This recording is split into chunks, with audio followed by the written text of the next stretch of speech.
కూడా అన్ని సంప్రదాయాలతో కూడిన హిందూ ధర్మానికి గొప్ప కేంద్రంగా ఈ వర్జీనియాలో ఇది ఉండాలి.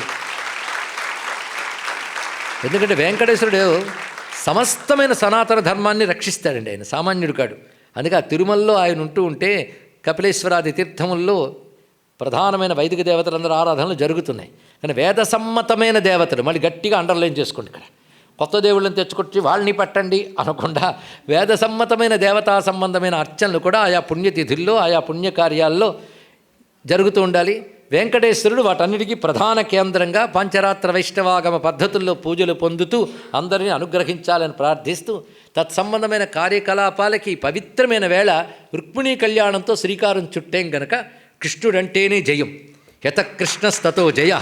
ఎక్కడ కృష్ణుడు ఉంటాడో అక్కడ జయం జరిగి తీరుతుందండి.